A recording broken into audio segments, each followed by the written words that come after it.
Welcome back to Sntlh Lashon Hara, day 28. Today's episode is sponsored anonymously, and the entire series is being done as a zechut for the refuah shlema for Chana bat Simafega.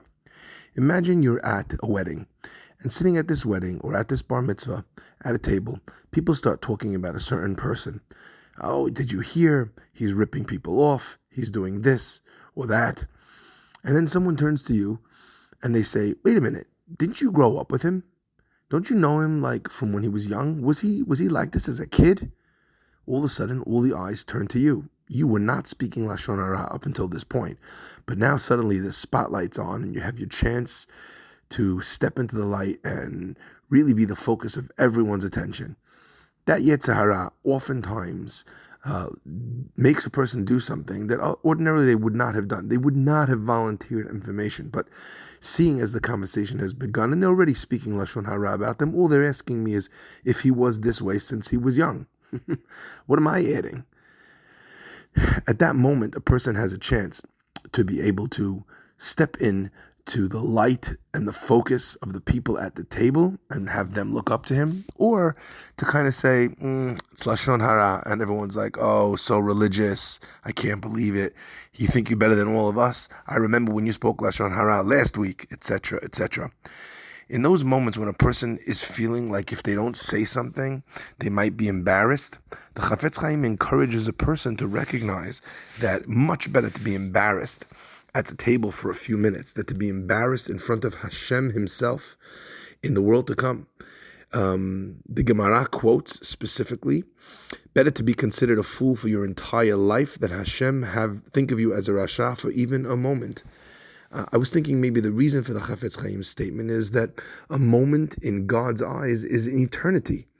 And therefore, however long your life will be, even if for 120 years you kind of feel the embarrassment of this remark, it pales in significance to the embarrassment you'll feel when HaKadosh Baruch Hu replays exactly that moment and reminds you that you could have actually been the bigger person and said, I'd rather not talk about other people. The Chafetz Chaim says something very, very specific about that moment. In that moment that you have something to say, where people are looking to you, they're asking you that question. On that, the Chachamim tell us, Al kol rega urega, on every moment, she'adam chosem piv, that a person closes his mouth, zochel or haganuz, he merits a hidden light, she'en kol malach uberia yechol l'shaer, that no angel and no creation could ever begin to fathom. So this light, this reward, this connection with Hashem, this merit happens when a person is given the floor to say something and instead turns the mic away and does not contribute to the negative conversation.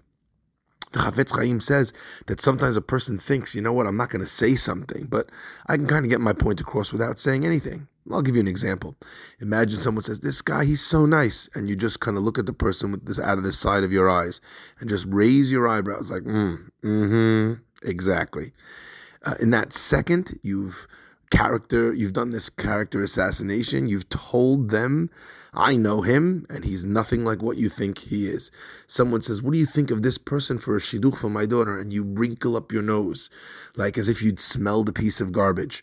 That wrinkle of the nose, that raising of the eyes, that shaking of the head. No, even if you haven't said anything verbal, you've said and spoken Lashon Hara, using non-verbal cues. Not only that, what if a person writes Lashon Hara? They haven't spoken it, but the words that come out or the idea that's being expressed can be communicated in a variety of ways, and all of that is incorporated in the Isur, in the prohibition of Lashon Hara. Today especially, the largest amount of Lashon Hara is probably not spoken but written in texts, in tweets, in WhatsApps, in social media, etc., etc.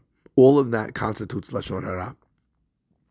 The Chafetz Chaim adds one last piece, which I think is something that lots of people fall into, and that is, if a person speaks Lashon Hara about someone else, but simultaneously includes themselves in that Lashon Hara. I wasn't saying anything negative about him when I said that we didn't keep Shabbat when we were younger. I said we all didn't keep Shabbat when we were younger. In that second that you spoke about him, it didn't matter that you included yourself in that Lashon Hara. you still spoke negatively about him. So even when a person uses derogatory experiences or stories about themselves and others, speaking about others, even with you included, is still Lashon Hara and does not make it something which is allowed to be said.